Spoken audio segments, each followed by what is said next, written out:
ભગવાન થોડા આગળ નીકળી ગયા હતા. સુદામાને કહે કે જુઓ તો બે ખાજો, કૃષ્ણને આપજે.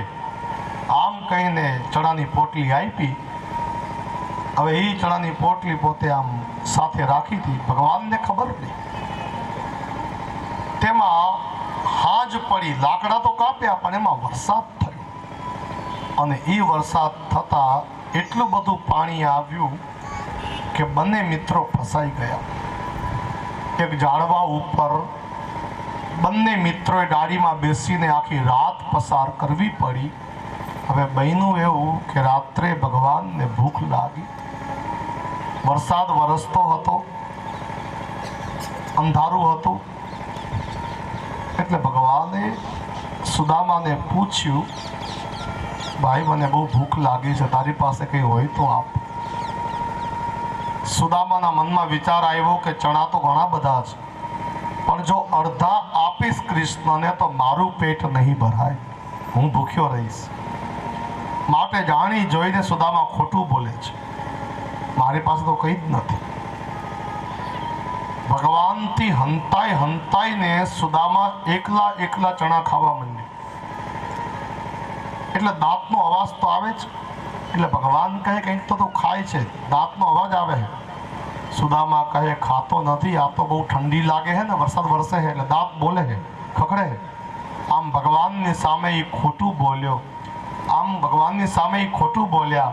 માટે સાહેબ મોટા થયા ને એટલે દરિદ્રતા આવી. કોઈ દિવસ ભગવાનથી હંતાડીને ખાજો નહીં, નહીતર દરિદ્રતા જીવનમાં આવશે. હું તમને વિનંતી કરું, ઘરમાં જે રસોઈ બનાવો સૌથી પહેલા મારા હરિને ધરાવો. ગમે તેવી દરિદ્રતા હશે ભગવાન દૂર કરશે. પ્રાત સ્મરણીય ડોંગરેજી બાપા એમની કથામાં કહેતા કે જે લોકો ભગવાનને ધરાવ્યા વગર ખાય તે ભગવાનના ચોર છે. કોઈ દિવસ ભગવાનને ધરાવ્યા વગર ખાવું નહીં.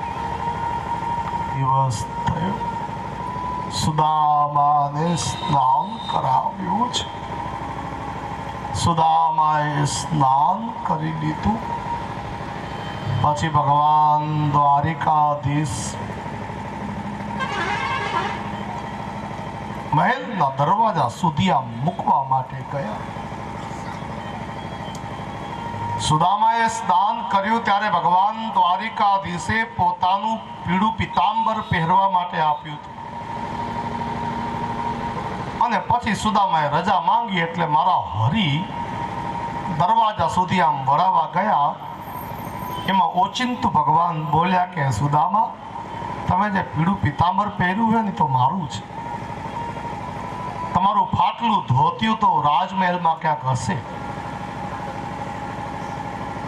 તમારું ફાટલું ધોતિયું પાછું પહેરી આવો અને આ પીતાંબર મારું છે, મને આપતા જાજો.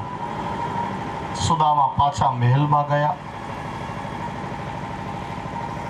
પોતાનું ફાટલું ધોતિયું પહેરી આવ્યા. ભગવાન પાસે આવીને ભગવાનને તેમનું પીતાંબર પાછું આપ્યું. સુદામાએ ભગવાન પાસેથી વિદાય લીધી. આ બધું રૂક્ષ્મણીજી જોતા હતા. એમને મનમાં વિચાર આવ્યો કે હારું બ્રાહ્મણ દેવને આપવું કંઈ ઘરે ગયું, પીતાંબર પહેરવા આપ્યું તો એ પાછું માંગી લીધું. એટલે ભગવાન દ્વારકાધીશને રૂક્ષ્મણીજી કહેવા માંડ્યા કે બ્રાહ્મણને આપવું જોઈએ. આપવું તો ઘરે ગયું, પીળું પીતાંબર પહેરવા આપ્યું તો એ પાછું માંગી લીધું. આ સારું ન લાગે. ત્યારે ભગવાન દ્વારિકાધીશે કહ્યું કે દેવી તમને ખબર નથી ને એટલે આટલું બધું બોલ્યા છો. દેવી તમને ખબર નથી, તમે એમ કહો છો કે મેં સુદામાને કંઈ નથી આપ્યું, પણ સુદામા પોરબંદર પહોંચે તેની પહેલા જેટલી સંપત્તિ આપણા દ્વારિકામાં છે એટલી જ સંપત્તિ પોરબંદર પહોંચી ગઈ છે. દેવી પોરબંદર પહોંચી ગઈ છે. અને રહી વાત આ પીળું પીતાંબર પાછું માંગવાની, તો આ પીળું પીતાંબર મેં એટલા માટે પાછું માંગ્યું કે જ્યારે હવે હું રાજમહેલમાં પીતાંબર જોઈશ ને ત્યારે મારા મિત્રની મને યાદ આવશે કે મારો મિત્ર જ્યારે આવ્યો હતો ને ત્યારે આ પીળું પીતાંબર પહેરવા માટે આપ્યું હતું. અરે મારા મિત્રને યાદ કરી શકું. કે આ ગિરી માટે આ પીળું પિતાંબર પાછું માંગ્યું. દેવી આજ પછી કહેજો નહીં કે મને મારા ભક્તો વાલા નથી. ત્યારે રુક્ષ્મણીજી આમ કાન પકડ્યા કે મને માફ કરી દો. આ બાજુ સુદામાજી મહારાજ પોરબંદર પહોંચ્યા. પોતાના ઝૂંપડાની જગ્યાએ મોટો મહેલ જોયો. વિચાર આવ્યો કે આ કઈ શરીરમાં આવી ગયો. આપણે તો ઝૂંપડું હતું, આ કઈ બીજી જગ્યા છે કે શું? અને એમાં સુશીલાજી મહેલમાંથી બહાર નીકળ્યા. સુદામાને જોઈને કહે, તમે આવી ગયા? સુદામા કહે કે આવડો મોટો મહેલ કેવી રીતે બની ગયો? તમે દ્વારકા ગયા અને કાલે રાત્રે 500 યાદવો વિશ્વકર્માને લઈને આવ્યા અને રાતો રાત આપણને અહીં ઝૂંપડાની જગ્યાએ મહેલ બનાવી દીધો. આવો સ્વભાવ મારા દ્વારકાધીશનો છે. અને સુદામા હરખાવા માંડ્યા છે. 7 પેઢી સુધી ખૂટે નહીં એટલું મારા હરિએ આપ્યું. પણ મારા હરિની વિશેષતા એ છે કે આપ્યું ઘણું બધું. પોતાની સમકક્ષ મિત્રને બનાવી દીધા, ભક્તને બનાવી દીધા, પણ છતાંય મારા હરિએ એક વારે કીધું નથી કે મેં તને આપ્યું છે. આ મોટી મહાનતા છે. આપણે તો ઓકની હગાઈ કરાવી દઈએ ને તો 20 વર્ષ પછી યાદ કરાવીએ. તારી હગાઈ મેં કરાવી હતી. આટા મારતો તો આટા રખડતા હતા બધા, તમને કોઈ આપતું હતું? મેં કરાવી દીધું. કોકની હગાઈ કરાવી દઈએ તો 20 વર્ષ પછી યાદ કરાવીએ. પણ મારા હરિએ પોતાની સમાન સંપત્તિ આપી, છતાંય મારા હરિએ એક વારે કીધું નથી કે મેં બધું આપ્યું છે. આ મારા પ્રભુની મહાનતા છે. જેવી કૃપા સુદામા ઉપર કરી, આપણા બધા ઉપર હરિ કૃપા કરે. એ સાથે જ આવો એક સુંદર મજાનું કીર્તન સાંભળીએ. ઋષિ કહે છે, તે પછી ભગવાને મહાદેવજીને સંકટમાંથી દૂર કર્યા. તે પછી ત્રિદેવમાંથી સૌથી શ્રેષ્ઠ દેવ ભગવાન વિષ્ણુ છે તેવું પરીક્ષા કરીને ભૃગુ ઋષિએ નક્કી કર્યું. એક અધ્યાયમાં 4 વેદો ભગવાનના ગુણ ગાય છે. એ કથા છે. અને 10મા સ્કંદને વિરામ. 10મા સ્કંદને વિરામ ભગવાનના ચરણમાં અર્પણ કરી 11મા સ્કંદમાં પ્રવેશ કરતા પહેલા એક સુંદર મજાનું કીર્તન સાંભળીએ, નાચીએ, ગાઈએ, આનંદ કરીએ. શ્રી બાલકૃષ્ણ લાલ કી જય. મારા ગઢમાં બિરાજતા શ્રીનાથજી યમુનાજી મહાપ્રભુજી. મારા ગઢમાં બિરાજતા શ્રીનાથજી ઝૂમતે હુએ પ્રેમ से. મારા ઘટમાં બિરાજતા શ્રીનાથજી યમુનાજી મહાપ્રભુજી. મારા ઘટમાં બિરાજતા શ્રીનાથજી યમુનાજી મહાપ્રભુજી. મારો માનડો છે ગોકુળ વનરાવન. મારો માનડો છે ગોકુળ વનરાવન. મારો માનડો છે ગોકુળ વનરાવન. મારો માનડો છે ગોકુળ વનરાવન. મારા તનના આંગણિયામાં તુલસી નાવન. મારા પ્રાણ જીવન. મારા ઘટમાં બિરાજતા પ્રેમ से आनंद करे यमुनाजी महाप्रभुजी. હાલો હાલો ભાઈઓ, પ્રેમથી આનંદ કરો, નાચો, ગાઓ, મજા કરો. જય હો સદગુરુ ભગવાન કી જય હો. બહેનો ભાઈઓ, જેમને આનંદ કરવો હોય પ્રેમથી નાચજો, ગાજો. આ તો હરિનું ધામ છે. રાધે.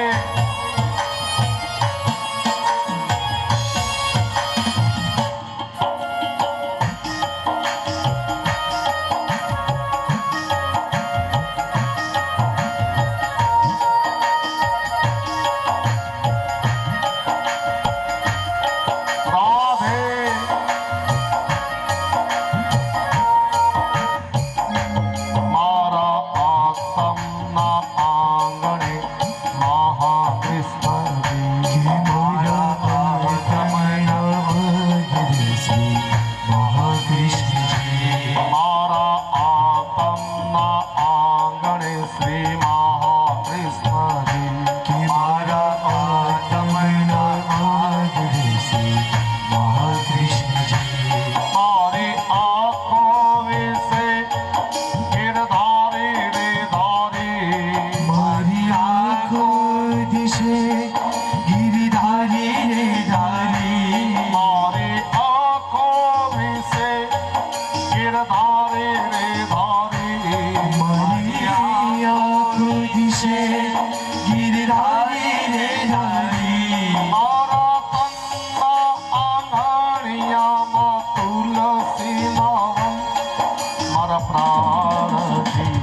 હે મારા ઘટમાં બિરાજતા શ્રીનાથજી, યમરાજી મહાપ્રભુજી.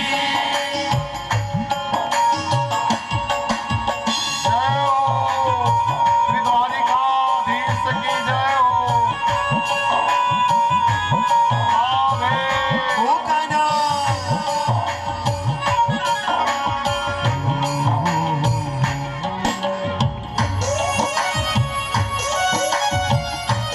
જય હો. આનંદ કરો.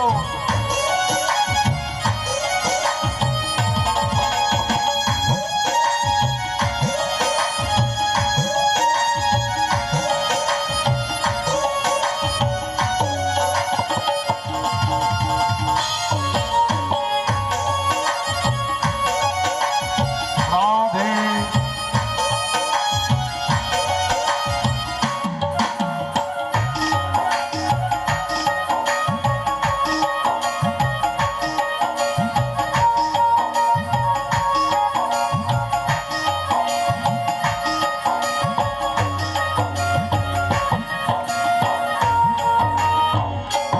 મારા પ્રાણ ફકી મને વૈષ્ણવ વાલા.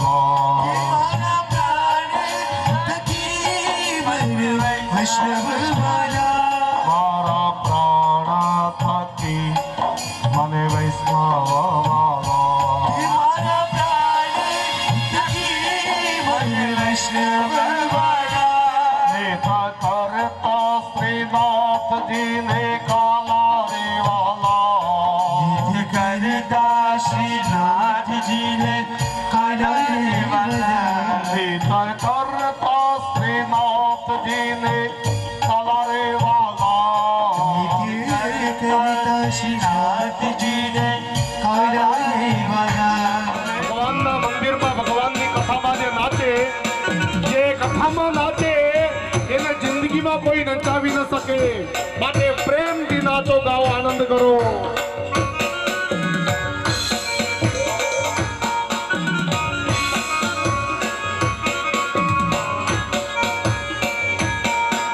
જય હો.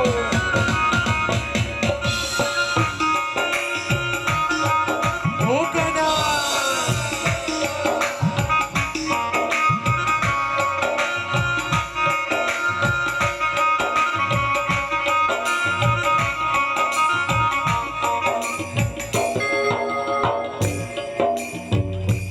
હું તો નિત્ય વિઠ્ઠલ વરની સેવા રે કરું.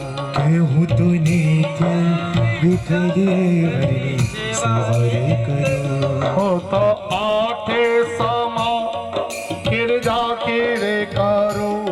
હું તો આઠે સમા કેરી ઝાંકીને કરું. મેં તો ચિતણો શ્રીનાથજીને ચરણે ધર્યું, જીવન સફળ કર્યું.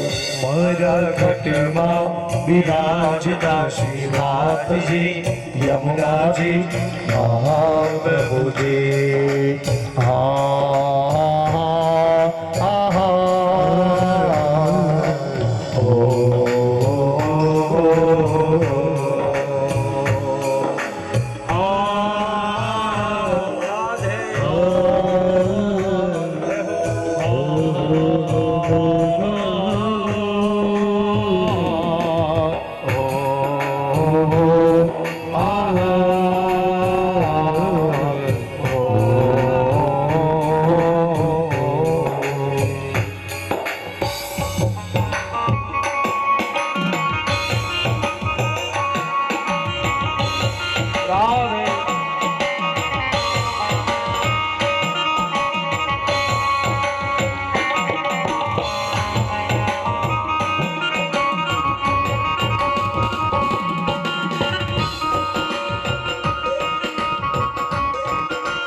કેર સંગ રે સાધ્યો કિમે તો પુષ્ટિ માર્ગ તેરો સગે સાધ્યો એ તો પુષ્ટિ માર્ગ તેરો સંગ રે સાધ્યો કિમે તો પુષ્ટિ માર્ગ તેરો સગે સાધ્યો મને દોરા કીર્તન કેરો રંગ રે લાગ્યો મરી દોરા કીર્તન કેરો રંગ લાગ્યો મને દોરા કીર્તન કેરો રંગ રે લાગ્યો મરી દોરા કીર્તન કેરો રંગ લાગ્યો રે તો લાલા રે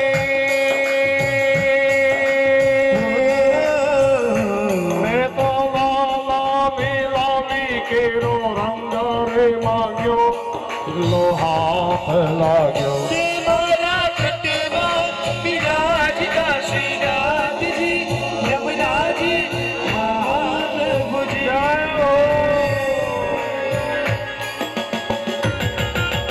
એ હલો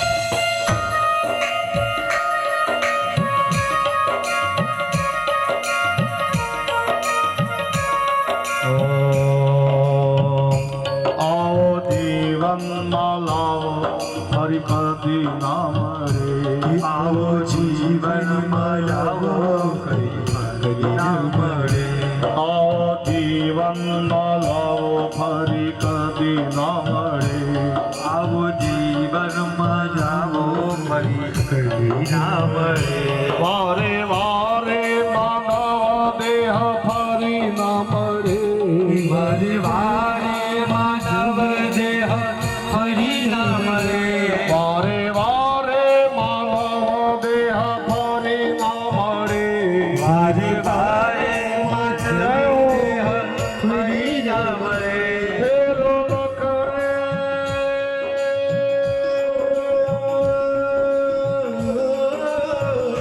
फेरो न करे चोरिया की तू मारो रे परे મને મોહન મારે મારા ઘટમાં બિરાજતા શ્રીનાથજી યમુનાજી મહાપ્રભુજી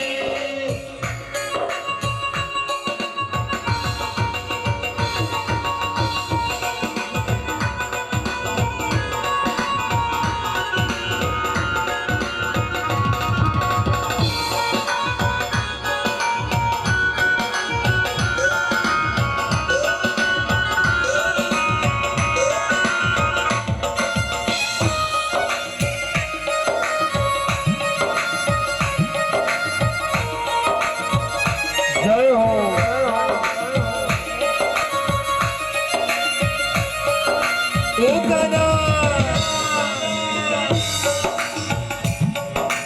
ભગવાનને વિનંતી કરવાની કે હે નાથ મારા ઉપર કૃપા કરો હે પરબ્રહ્મ હે પરબ્રહ્મ દયાળુ મારા ઉપર કરુણા કરો ભગવાનને વિનંતી કરવાની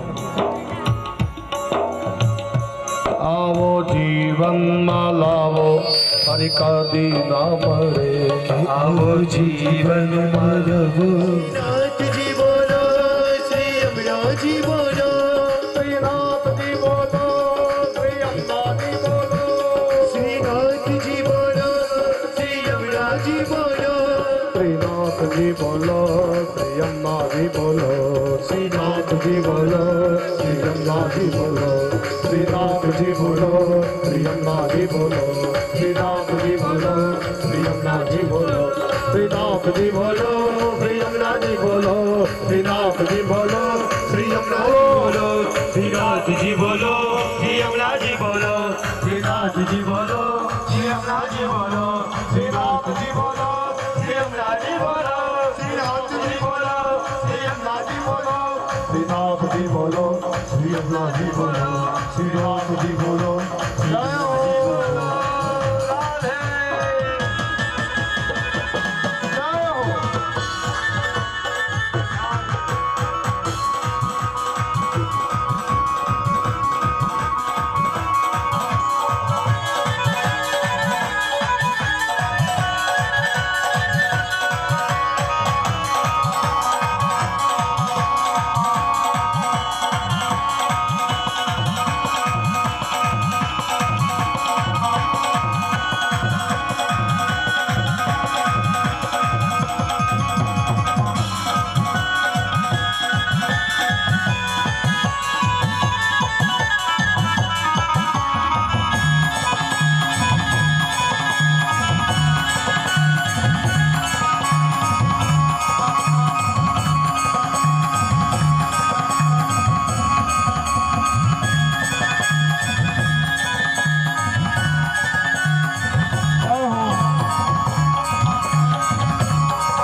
મારા ભાઈ બહેનો,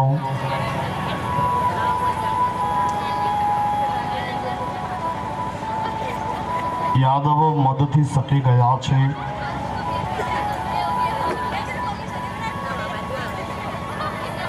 મહાભારતના યુદ્ધ પછી પૂરા 30 વર્ષ થયા. ત્યારે યાદવોને શ્રાપ લાગ્યો છે. વિનાશ કાલે વિપરીત બુદ્ધિ.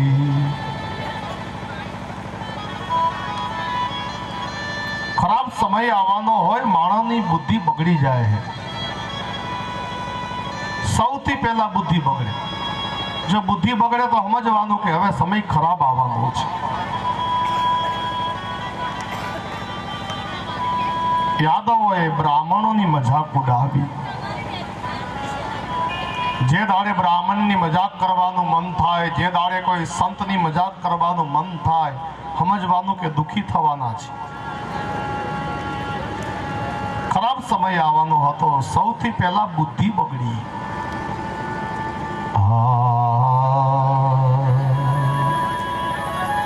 ના ભૂત પૂર્વો ન ચકે ન દ્રષ્ટો એમ ન કુરંગો ન કદાપી વાર્તા તથાપિ તૃષ્ણા રઘુનંદનસ્ય વિનાશ કાલે વિપરીત બુદ્ધિ. વિનાશ કાલે વિપરીત બુદ્ધિ. ન ભૂતપૂર્વો ન ચકે ન દ્રષ્ટો. સોનાનું હરણ હોય એવું કોઈએ ન તો ભૂતકાળમાં જોયું તું અને ન તો સાંભળ્યું તું. તથાપિ તૃષ્ણા રઘુનંદનસ્ય. તે છતાં રઘુનંદન રામને સોનાના હરણની તૃષ્ણા થઈ. કેમ? વિનાશ કાલે વિપરીત બુદ્ધિ. ખરાબ સમય આવવાનો હોય એટલે માણસની બુદ્ધિ વિપરીત થઈ જાય છે. યાદવોને કુમતિ સૂજી. યાદવો સકી ગયા છે. ધનના મદમાં આંધળા બની ગયા છે. સત્તા પોતાની પાસે છે, અઢળક ધન પોતાની પાસે છે. શાસ્ત્રમાં લખ્યું છે વિદ્યા વિવાદાય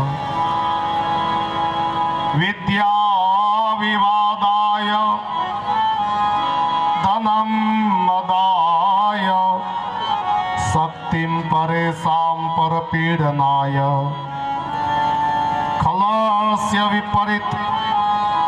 ખલસ્ય સાધોર વિપરીતમે તત જ્ઞાનાય દાનાય રક્ષણાય વિદ્યા વિવાદાય ધનમ મદાય. ભાઈ, વિદ્યા એક જ છે, તેના ઉપયોગ બે છે. ધન એક છે, તેના ઉપયોગ બે છે. સત્તા એક જ છે, તેના ઉપયોગ બે છે. મહારાજ, વિદ્યાનો એક ઉપયોગ છે વિદ્યાથી કોઈને જ્ઞાન આપો. વિદ્યાનો દુરુપયોગ છે બીજો ઉપયોગ, એ છે વિવાદ કરો.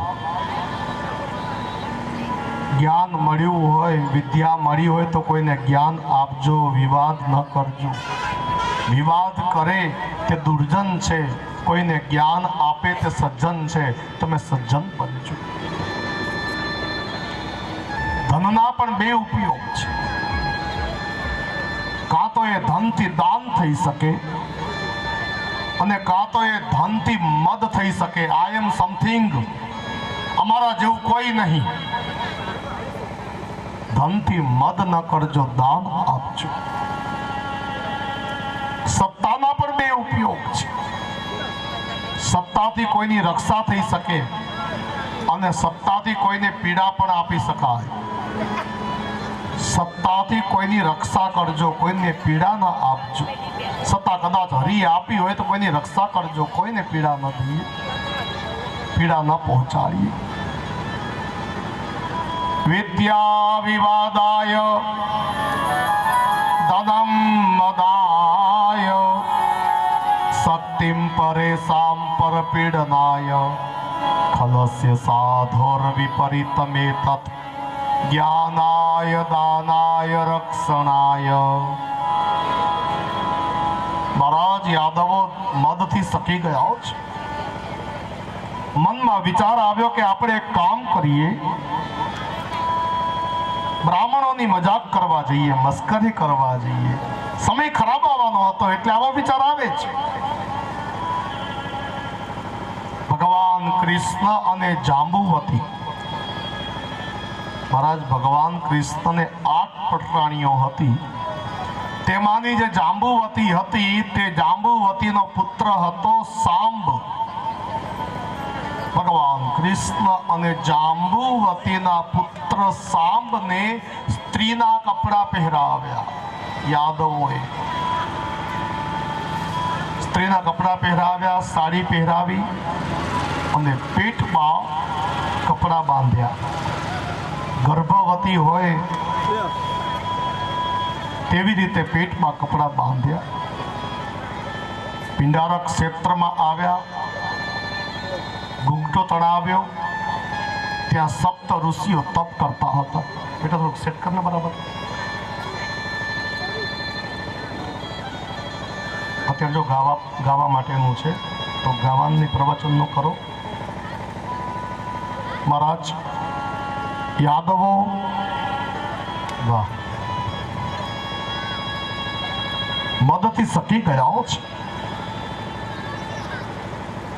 અને એ વખતે સ્ત્રીના કપડા પહેરાવી યાદવો સામને લઈને પિંડારક ક્ષેત્રમાં આવ્યા.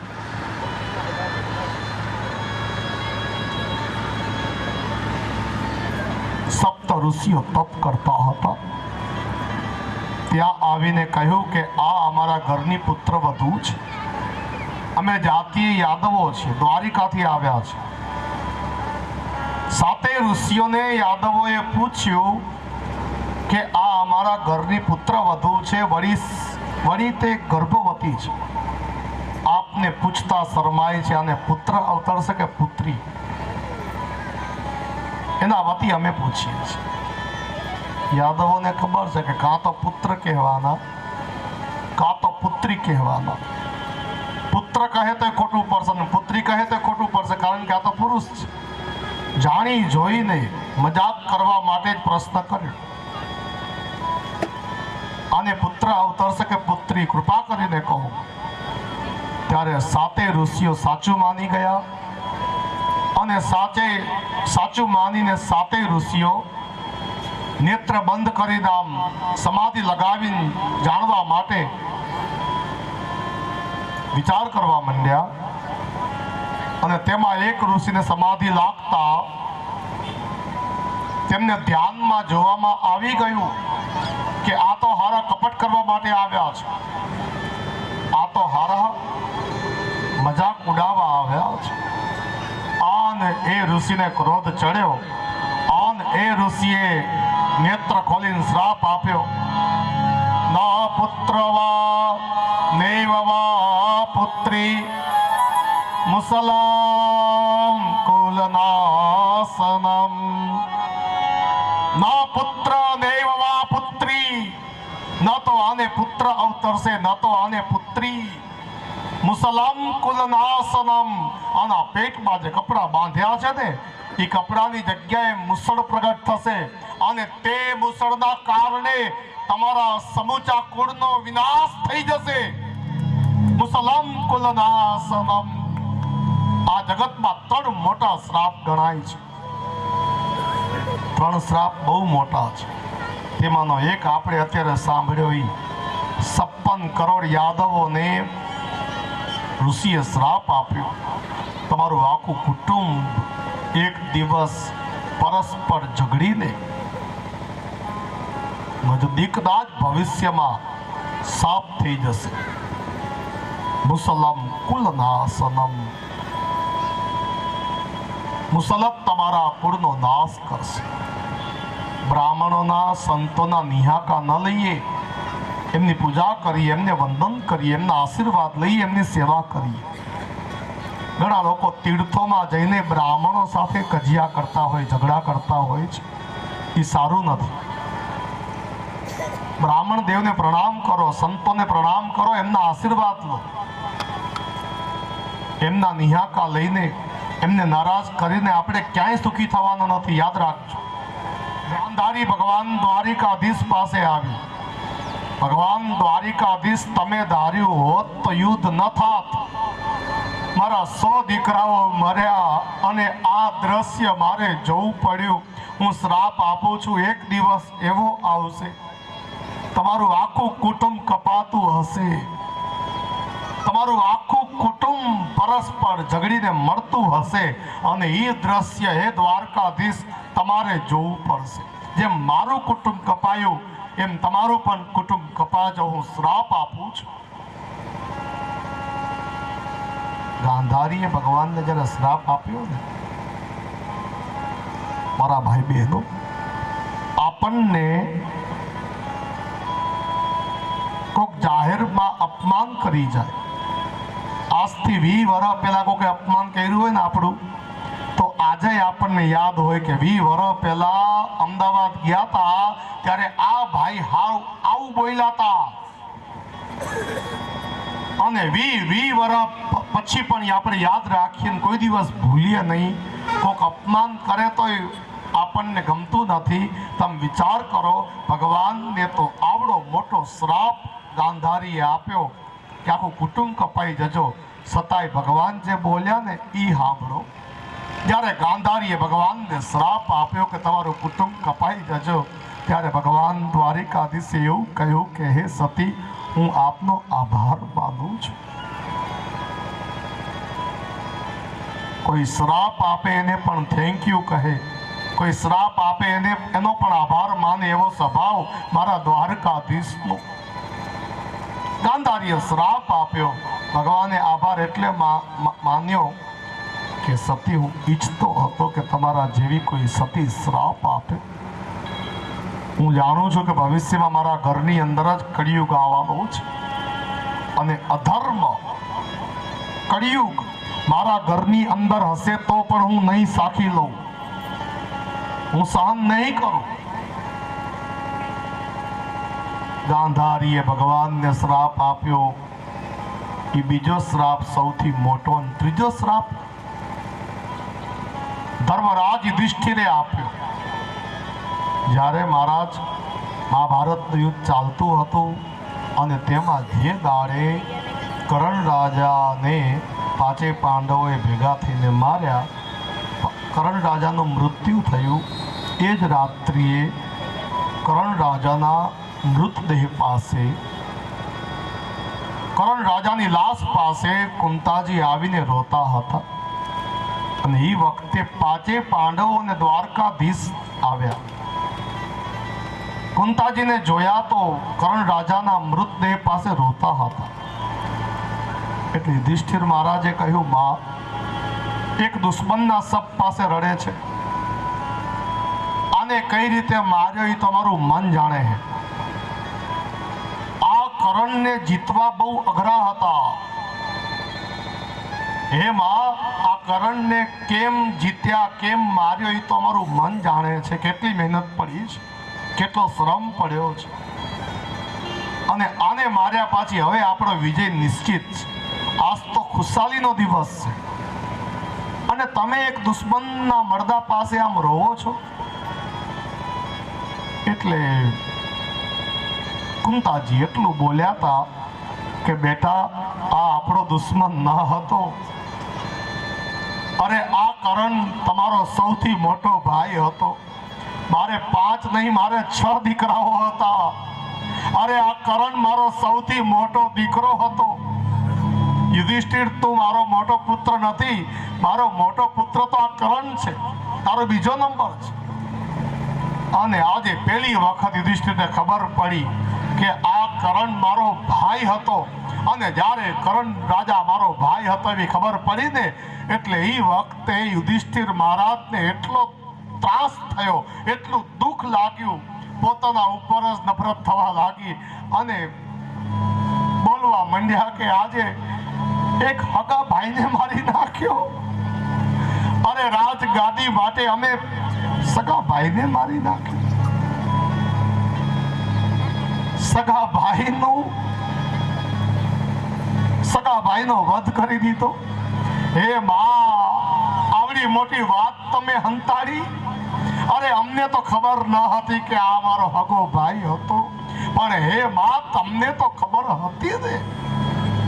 તમારે આવડી મોટી વાત તમારાથી કેમ હંતાડાય?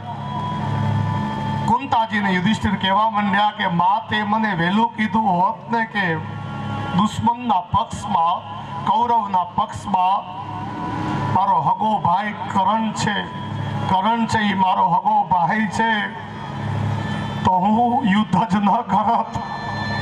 ભારતના કોઈ ગામડામાં જિંદગી આખી વિતાવી દેત, રાજાસન કૌરવોને મુબારક કરી દેત. માં, એક રાજ ગાદી માટે થઈને સગા ભાઈનો વધ કરી દીધો અમે. અને આવડી મોટી વાત તમે અમારાથી હંતાડી. અમને તો ખબર ન હતી. તમારે તો કોઈક દિવસ બતાવતું કે આ કરણ આપણો ભાઈ છે. હે માં, તમે આવડી મોટી વાત મારાથી હંતાડી માટે હું શ્રાપ આપું છું. આજ પછી જગતમાં કોઈ પણ સ્ત્રીના પેટમાં વાત ન ટકજો. આજ પછી જગતમાં કોઈ પણ સ્ત્રીના પેટમાં વાત નહીં ટકે, હું શ્રાપ આપું છું. યુધિષ્ઠિર મહારાજે જિંદગીમાં એક જ વખત શ્રાપ આપ્યો છે. અતિશય દુઃખ લાગ્યું કે હગા ભાઈને મારી નાખ્યો, એક રાજગાદી માટે થઈને. જગતમાં 3 શ્રાપ સૌથી મોટા છે. તેમાંથી એક શ્રાપ આપણે સાંભળ્યો કે યાદવોને ઋષિ મુનિઓએ આપ્યો. તે વખતે જેવો શ્રાપ યાદવોને મળ્યો એટલે યાદવો રડતા દોડતા દ્વારકા આવ્યા. ભગવાનની સાથે વાત કરવાની તો કોઈ પાસે હિંમત હતી નહીં. શ્રાપ લઈને જ્યારે યાદવો આવ્યા ભગવાન દ્વારિકાધીશ પાસે આવીને તો કહેવાની કઈ હિંમત હતી નહીં, કારણ કે કયા મોઢે કહે? સારું કામ તો કરીને આવ્યા નતા, શું કહેવું ભગવાનને? એટલે ભગવાનની સામે ઊભું રહેવાની હિંમત તો કોઈનામાં હતી નહીં. ભગવાનને સત્ય હકીકત કહેવાની પણ કોઈનામાં હિંમત ન હતી. માટે બધા જ યાદવો ઉગ્રસેનજી પાસે ગયા. મહામંત્રીને જઈને વાત કરી કે આજે આવું થયું. ઉગ્રસેન મહામંત્રી બહુ હોશિયાર છે. તેમને રસ્તો બતાવ્યો કે એક કામ કરો, જેમાં શ્રાપ લાગ્યો છે. બન્યું તો એવું કે ઋષિએ જેવો શ્રાપ આપ્યો એટલે યાદવના પેટમાં, પુરુષના પેટમાં જે કપડા બાંધ્યા હતા, સ્ત્રીનો વેશ પહેરાવ્યો હતો, તેના પેટમાં લોઢાનું, લોખંડનું એક કડાયું બની ગયું હતું. ઉગ્રસેન મહારાજે કહ્યું કે આ શ્રાપ આની અંદર છે, માટે આ લોઢાનું કડાયું સમુદ્રના કિનારે પથ્થરમાં ઘસીને બધું જ દરિયામાં વહાવી દો. સમુદ્રમાં બહુ તાકાત હોય છે, બધું જ પચાવી જવાની શક્તિ સમુદ્રમાં હોય છે. આપણો શ્રાપ પણ સમુદ્ર પચાવી જશે. બધા યાદવો તે લોઢાનું કડાયું લઈને સમુદ્રના કિનારે ગયા. ત્યાં એક બહુ જ મોટો પથ્થર લીધો. પથ્થરમાં તે કડાયાને ઘસ્યું, ઘસીને ચૂર્ણ કરી દે સમુદ્રમાં વહાવા માંડ્યા. મહારાજ, છેલ્લે આટલી કટકી વધી. એટલે યાદવોને થયું કે આવડી કટકી આપણો હું બગાડી લેવાની હતી. આન દરિયામાં એ કટકી નાખી, લોખંડની આવડી કટકી દરિયામાં નાખી એટલે એક માછલી આવી અને એ માછલી આ લોખંડની કટકીને ખાઈ ગઈ. મહારાજ, જોગાનું જોગ એક માછીમારે દરિયામાંથી માછલી પકડી, તેમાંથી આ માછલી પણ પકડાઈ ગઈ, જેના પેટમાં લોખંડની આવડી કટકી છે. મહારાજ, એ માછીમારે બજારમાં માછલી વેચવા માટે મૂકી. તેમાં જરા નામનો એક પારધી હતો, શિકારી. તે માછલીઓ ખરીદવા ગયો તો તેને માછલી ખરીદી, તેમાં આ માછલી પણ ઘરે ભેગી આવી. આ માછલીનું પેટ કાપતા તેના પેટમાંથી આવડી લોઢાની કટકી નીકળી. આ જરા નામનો પારધી શિકારી હતો. તેને વિચાર કર્યો કે આનું તીર બનાવું, આનું તીરનું અગ્રભાગ બનાવું. ઘસીને તીરની આગળનો ભાગ બનાવ્યો અને ઈ તીર બનાવીને સૌથી છેલ્લે ભગવાન દ્વારિકાધીશને માર્યું. એ જરા નામના પારધી. આ બાજુ જે લોખંડનું કડાયું ઘસીને ચૂર્ણ કરી દરિયામાં વહાવ્યું હતું ને, દરિયાનો સ્વભાવ છે કોઈ પણ વસ્તુ પોતાની પાસે ન રાખે. એ બધું જ ચૂર્ણ સમુદ્રમાં જતું તો રહ્યું, પણ સમુદ્ર બધું જ ચૂર્ણ પાછું દરિયાના કાંઠે મોકલી દે છે. બધું જ ચૂર્ણ કાંઠે આવી ગયું. મહારાજ, એ ચૂર્ણથી એક વનસ્પતિ ઉગી, જેનું નામ છે એરકા વનસ્પતિ. અને એ એરકા વનસ્પતિ એટલી બધી ઝેરી હોય કે કોકને આપણે અડાડીએ ને ત્યાંનું મોત થઈ જાય, એટલી ઝેરી વનસ્પતિ હોય છે. અને એ જ વનસ્પતિથી યાદવોએ એકબીજાને માર્યા. હમણાં કથા આવશે. આ બાજુ ભગવાન દ્વારિકાધીશે બધા જ યાદવોને ભેગા કર્યા અને આજ્ઞા કરી કે આજથી 7મા દાડે આપણી દ્વારિકાપુરીને સમુદ્ર બોળી દેવાનો છે. આજથી 7મા દિવસે આપણું નગર સમુદ્રમાં ડૂબી જવાનું છે. માટે હવે આપણે અહીં રહેવું હિતાવહ નથી. મારી જોડે ચાલો, દ્વારિકા નગરીને ખાલી કરો અને મારી જોડે ચાલો આપણે પ્રભાસમાં જઈને રહીએ. બધા જ યાદવોને આજ્ઞા કરી 56 કરોડ યાદવો ભગવાનની આજ્ઞા માનીને દ્વારિકા નગરને ખાલી કરે છે. 56 કરોડ યાદવોને લઈ ભગવાન દ્વારિકાધીશ પ્રભાસ ક્ષેત્રમાં પધાર્યા છે. ત્યાં સોમનાથજી મહાદેવની પૂજા ભગવાન દ્વારિકાધીશે કરી. અસલ દ્વારકા જેમાં ભગવાન દ્વારકાધીશ રહેતા હતા ને, એ તો સમુદ્રમાં ડૂબી ગયું છે. ભાગવતજીમાં ચોખ્ખું લખ્યું છે. ભગવાન પોતે બોલ્યા કે જેમાં જે નગરમાં આપણે રહીએ છીએ, નગર આજથી 7મા દાડે ડૂબી જશે. એક જગત મંદિર સિવાય આખું નગર તે દાડે ડૂબી ગયું હતું. આજે જે મંદિર છે ને, એ મંદિર નથી ડૂબ્યું, બાકી બધું ડૂબી ગયું હતું. ભગવાન દ્વારિકાધીશ સોમનાથ આવ્યા છે.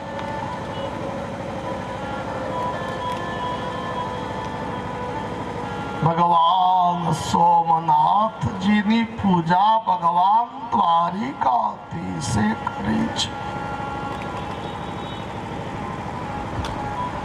આ બાજુ શ્રાપ તેની અસર દેખાડવા માંડ્યો. યાદવોને શ્રાપ લાગ્યો હતો. યાદવો ભગવાનની જોડે પ્રભાસમાં તીર્થમાં આવ્યા તો ખરા, પણ હારાઓને શ્રાપ લાગ્યો તો એટલે તીર્થમાં પણ દારૂ પીવાની ઈચ્છા થઈ અને આજુબાજુના ગામડામાં ગયા અને વારુણી નામની ભયંકર નશો ચડાવનારું મદિરા લઈ આવ્યા અને માણસ જેમ પાણી પીવે, માણસ જેમ શરબત પીવે ને, એમ યાદવો ધરાઈને દારૂ પીવા માંડ્યા. દારૂ પીતા બુદ્ધિ ભ્રષ્ટ થઈ, બુદ્ધિ બગડી અને બુદ્ધિ બગડતા પરસ્પર કલહ થયો, કજિયો થયો. મહારાજ એવો ઝઘડો થયો, ઉગ્ર બોલાચાલી થઈ. ઉગ્ર બોલાચાલી ન રહી, મારી થવા લાગી અને મારી ન રહી, કાપી થવા લાગી. બાપ દીકરાને કાપવા માંડ્યો, દીકરો બાપને, ભાઈને, કાકો ભત્રીજાને એકબીજાને આમ જોવે એ સાથે જ મારી નાખે. આખું કુટુંબ કપાવા લાગ્યું. અરે જોતામાં તો હગો ભાઈ દુશ્મન બની ગયો, બાપ દીકરાનો દુશ્મન બની ગયો. આખું કુટુંબ દરિયાના કિનારે કપાવા માંડ્યું. અરે દરિયો લાલ થઈ ગયો. કરોડો યાદવ, 56 કરોડ એકબીજાને કાપવા લાગ્યા. આ દ્રશ્ય જોઈ ઉદ્ધવજી ભગવાન પાસે ગયા. હે દ્વારકાધીશ, હે હરિ, આપણું કુટુંબ કપાઈ રહ્યું છે. હે ભગવાન, આપણું કુટુંબ કપાઈ રહ્યું છે. આ અનર્થ બંધ કરાવો હરિ, અનર્થ બંધ કરાવો. આપણું આખું કુટુંબ કપાઈ રહ્યું છે. ભગવાન, ભાઈનો ભાઈ દુશ્મન બની ગયો છે, બાપનો દીકરો દુશ્મન બની ગયો છે. હે હરિ, આ અનર્થ રોકો. ત્યારે ભગવાન દ્વારકાધીશે કહ્યું કે ઉદ્ધવ, હું પણ જઈ રહ્યો છું. થોડી જ વારમાં હું પણ જઈ રહ્યો છું. આ શબ્દ સાંભળતા ઉદ્ધવજીમાં થોડી ઘણી જે હિંમત હતી, આશા હતી ને, એ ભાંગી ગઈ. પ્રભુ, આપ પણ જઈ રહ્યા છો? ભગવાન કહે હા. અને એ વખતે ઉદ્ધવજી હાથ જોડીને ભગવાનને કહ્યું કે પ્રભુ, તમે ન જાઓ. તમે જાશો તો પ્રભુ, આ પૃથ્વી ઉપર ભક્તોનું કોણ? ત્યારે ભગવાનને દયા આવી છે.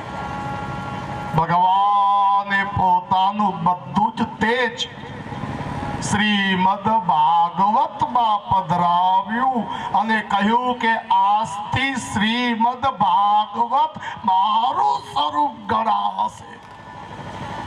ત્યારથી ભગવાન દ્વારિકાધીશે શ્રીમદ ભાગવતજીને પોતાના સ્વરૂપનું દાન આપ્યું અને હરિ બોલ્યા કે શ્રીમદ ભાગવતના રૂપમાં હું નિરંતર ભક્તોનું વૈષ્ણવનું કલ્યાણ કરતો રહીશ. આ ભાગવત એ સાક્ષાત દ્વારકાધીશ છે. આ ભગવાન છે ભાઈ. પણ આપણે કથા બેઠી હોય ત્યાં કથા સાંભળવા જઈએ જ નહીં તો ભગવાનનો શું વાંક? કથા સાંભળવા જઈએ તો કથા સાંભળતા સાંભળતા વાતો કરીએ તો ભગવાનનો શું વાંક? કથાનો શું વાંક? જો કે તમે કોઈ વાતો નથી કરતા, પણ આ તો હું સહજ કહું છું.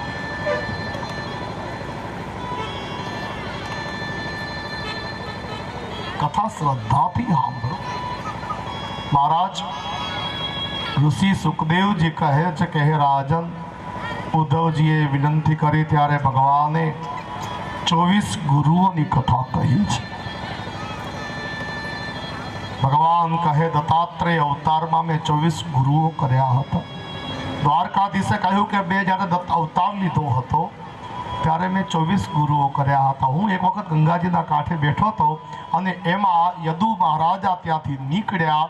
મને જોઈને યદુ રાજા હાથી ઉપરથી નીચે ઉતર્યા, મારી પાસે આવ્યા અને કહ્યું કે હું બહુ મોટો રાજા છું, તમે કોઈ અવધૂત છો, તમે કોઈ યોગી છો, સંત છો, ઋષિ છો, પણ મને એક વાત સમજાણી નહીં. હું આવડો મોટો રાજા છું, છતાંય જે પ્રસન્નતા, જે મોજ, જે આનંદ તમારા મુખ ઉપર હું જોઉં છું ને, એટલો આનંદ મને કેમ નથી? યદુ રાજાએ જ્યારે મને આ પ્રશ્ન કર્યો ત્યારે મેં એમ કીધું કે 24 ગુરુઓ પાસેથી બધું શીખ્યો છે. 24 ગુરુઓની કૃપા છે. અને એ 24 ગુરુના નામ ભાગવતજીમાં 11મા સ્કંદમાં ભગવાન બોલ્યા છે. જો પૃથ્વીને પણ ગુરુ કીધી છે, આકાશને પણ ગુરુ કીધો છે, વાયુને પણ ગુરુ કીધો છે, અગ્નિને પણ ગુરુ કીધો છે, જળને પણ ગુરુ કીધું છે, અજગરને ગુરુ કીધો છે, નાનકડા બાળકને, કુંવારી કન્યાને, કરોડિયાને, હોલાને, હાથીને, હરણીને. મહારાજ શિકારીને બધાને ગુરુ કીધા છે. બધા પાસેથી કંઈક કંઈક ભગવાન શીખ્યા છે. પૃથ્વી પાસેથી ભગવાન કહે કે મેં દત્તાત્રેય ભગવાન કહે કે મેં પૃથ્વી પાસેથી ક્ષમા નામનો ગુણ શીખ્યો છે. બધાને ક્ષમા કરી દો, માફ કરી દો, જતું કરી દો. ક્ષમા કરવું, તમારો કોઈ અપરાધ કરે ને તમે ક્ષમા કરી દો, હરી રાજી થઈ જશે. હા, માફ કરો, જતું કરતા શીખો. આકાશ પાસેથી ગુણ મેં લીધો. વીજળી ચમકે તો આકાશમાં કોઈ અસર થતી નથી, તેમ સંસારમાં પણ દુઃખ આવે ને તો આપણે સમ રહેવાનું, સુખ આવે તો સુખ સકી ન જવું અને દુઃખમાં ભાંગી ન પડવું. આવો ગુણ મેં આકાશ પાસેથી લીધો. પૃથ્વી મારી ગુરુ છે, આકાશ મારું ગુરુ છે, વાયુ મારો ગુરુ છે, પવન મારો ગુરુ છે. વાયુ પાસેથી હું એ શીખ્યો કે કોઈનો પણ સંગ કરવો નહીં. વાયરો વાય ને એટલે શરૂમાં તો તણખલા ભેગા ઉડે, તણખલા વાયુની સાથે ઉડે, ધૂળ ઉડે, પણ બધાને મૂકીને પવન એકલો આગળ થઈ જાય. કોઈનો પણ સંગ પવન કરતો નથી. તેમાં સંસારમાં કોઈનો પણ સંગ કરવા જેવો નથી સાહેબ. કોઈનો પણ સંગ ન કરો, બધાને મૂકીને પ્રભુનું ભજન કરો તો કલ્યાણ થાય. આપણે કોઈને મૂકવા નથી માટે આપણું કલ્યાણ થતું નથી. મુક્તા શીખો. ત્યાગાત શાંતિર અનંતરમ. ત્યાગ કરતા શીખે એને શાંતિ મળશે. ભગવાન કહે જળ મારો ગુરુ છે. જળ પાસેથી 2 ગુણ લેવા જેવા છે. ભગવાન કહે એક ગુણ છે ઉદારતા. આ જગતમાં સૌથી વધારે કોઈ ઉદાર હોય ને તો પાણી છે. કેટલી ઉદારતા જળની છે. હા, કોઈ દિવસ ભગવાન હિસાબ રાખ્યો, પાણી હિસાબ રાખ્યો કે આટલા ટીપા વરસાદ મેં આ ચોમાસામાં વરસાવ્યા? હિસાબ ન કરી શકાય એટલો વરસાદ ભગવાન વરસાવે છે. આ પાણી છે ને એ ઉદાર છે. બીજો ગુણ પાણીનો છે પવિત્રતા. મહારાજ,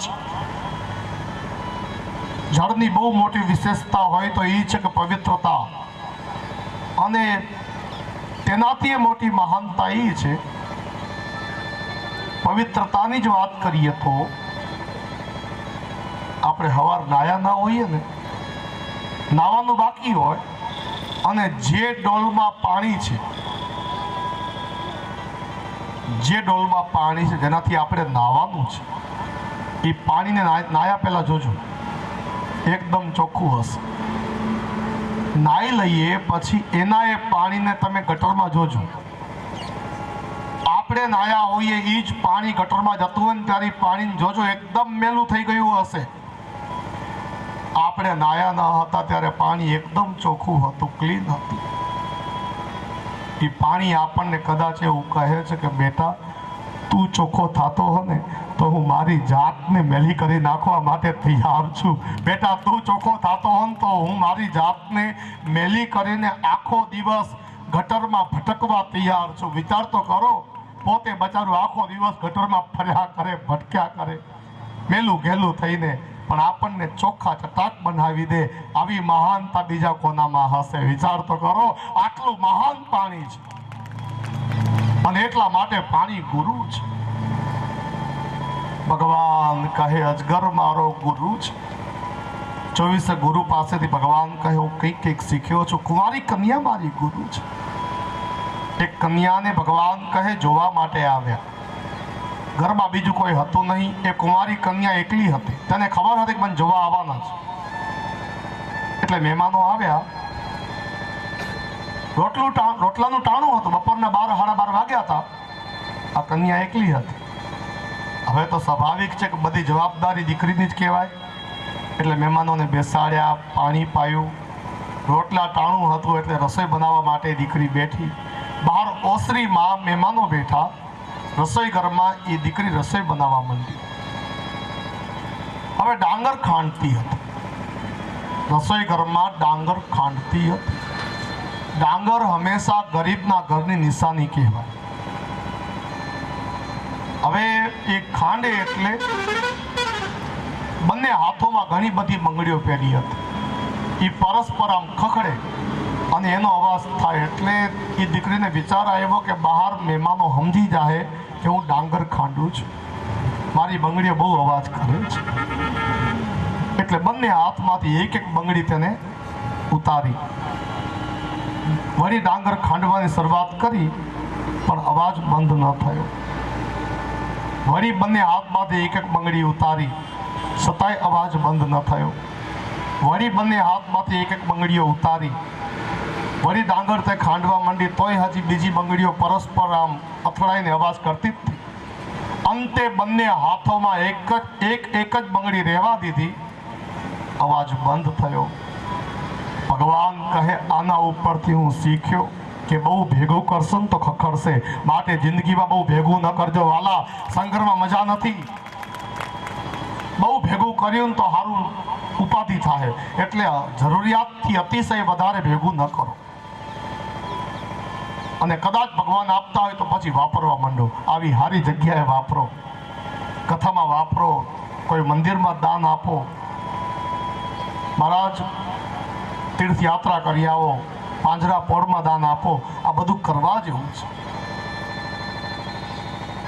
24 ગુરુ પાસેથી ભગવાન કહે મેં દિવ્ય જ્ઞાન પ્રાપ્ત કર્યું. ઉદ્ધવજી ભગવાનને પ્રણામ કરે છે. ભગવાન ઉદ્ધવજીને પોતાના ચરણ પાદુકા આપીને વિદાય કરે છે. ઉદ્ધવજી ભગવાનના ચરણ પાદુકા લઈને બદ્રિકાશ્રમ તરફ ગયા છે. આ બાજુ ભગવાન દ્વારિકાધીશ પાસે તેમનો રથ લઈને દારૂક સારથી આવ્યો. એટલે ભગવાને દારૂકને કહ્યું કે હે દારૂક, હવે તમે કોઈ ગામમાં જઈને રહેવા માંડજો, અહીંથી જતા રહો, કારણ કે હવે તમે જે થશે ને જોઈ નહીં શકો. દારૂક ભગવાનનો રથ મૂકીને ત્યાંથી ભાગી ગયો. ભગવાનની આજ્ઞા થઈ માટે જતો રહ્યો. મહારાજ તે વખતે ભગવાન એક ઝાડવાના ટેકે બિરાજેલા છે. તેમના